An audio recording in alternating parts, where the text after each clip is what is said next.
But the difference was that now I was flying a Spitfire, and before I had been flying a Tomahawk, and the difference was unbelievable. In the meantime, the whole momentum of the war had changed, and we were starting to get going and starting to make progress, although the Germans were still very strong and very much full of fight. But the difference was also that they avoided us as far as possible, whereas before, with the Tomahawks, they used to get a few thousand feet above us and then come diving down and getting up again as fast as they could. They never mixed it. And that way, if they were lucky, they would pick off one of us. But in the meantime, we would have about a second or two to have a shot at them. So we very seldom hit them coming down at us. But now, they didn't even do that. In the first case, they couldn't do it, whereas before the Tomahawk used to start staggering above 12,000 feet. We were now able to fly Spitfire at 25,000 feet without any trouble. And the Germans simply avoided us. So we actually had to ferret them out to get combat with them. So they decided, the powers that be, that they would convert us into fighter bombers. And they started off by giving us 250-pound bombs under each wing. And we started off on something which was completely foreign to us and to the Spitfire. I think the Spitfire felt it was an insult, but it was nevertheless a very successful fighter bomber. We had a mechanical system of release of the bombs, which was a bad system, and it's quite an interesting thing that the British, the RAF, manufactured some magnificent aircraft, but they didn't worry too much about the comfort of the pilot.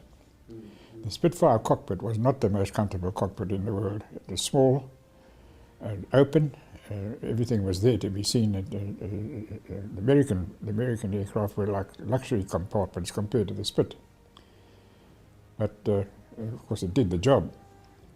But when they came to the bomb release, this mechanical system sometimes failed. And because of the fact that you were in a steep dive when you released the bomb, and you pulled through, and the bomb didn't release, you had this enormous weight on the wings as you pulled through, which often resulted in the wings actually changing their dihedral, the slope of the wings. And the extraordinary thing about the Spitfire was that it didn't make any difference. It just flew. But of course, you had now got two armed bombs on board, stuck underneath you. And one thing was for sure, you've never seen smoother landings than a pilot coming back with two armed bombs on his wings. Not a bump in sight.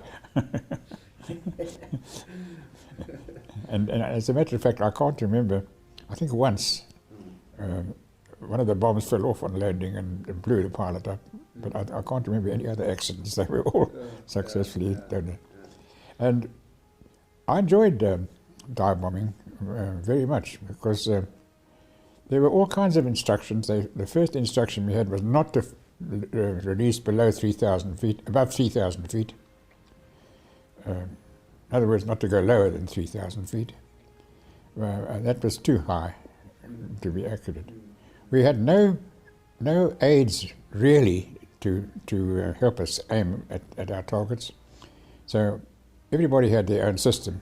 I personally used the gun sight, and I used the gun sight as a pull-through mark, and I would gauge when to let go. The other problem was, of course, the speed, because we had no air brakes of any kind. So if we started from too high and got into our dives, we would end up going at enormous speeds. And funnily enough, one of the things that worried us in those days was whether we would hit the speed of sound, because it was a completely foreign thing. Everybody warned us, everybody about the speed of sound. And in fact, as we know now, a straight-winged aircraft, which is what all our aircraft were in those days, was a very dangerous thing to go through sound with. You had get into serious trouble.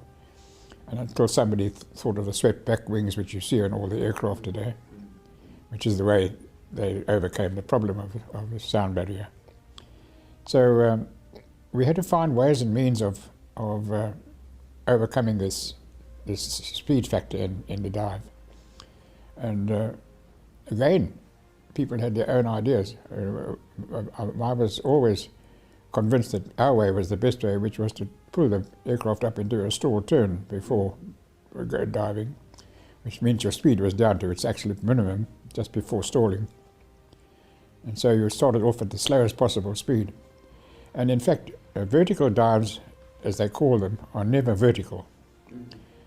They might start off vertical, but you get into a sloping dive, you actually are going at an angle to the earth all the time. So eventually, through practice, you learn to exactly when to release the bomb. And in fact, we were eventually very accurate. We could get to within 20, 30, 40 feet of target if we didn't hit it. And that was good enough to cause damage. So from that point of view, we started off by bombing gun emplacements, bridges, that sort of thing, and roads.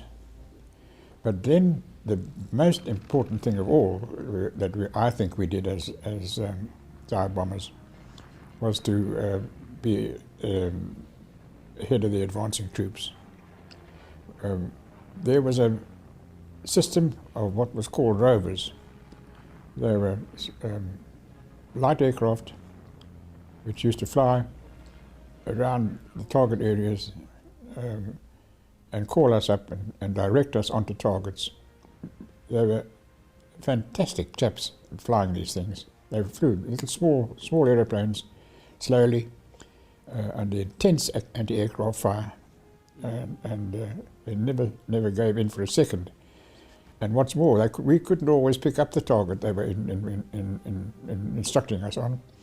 And they must have been dying of irritation. But they never raised their voices and just kept on until finally the dumb pilots found out where to go and drop the bombs.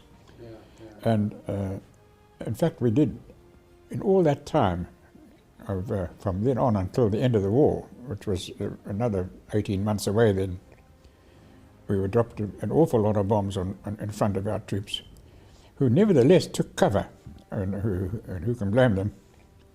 But we never hit them. We never once ever hit one of our troops in that dive bombing. And we used to get many messages from them saying, well done. So it was a very rewarding thing.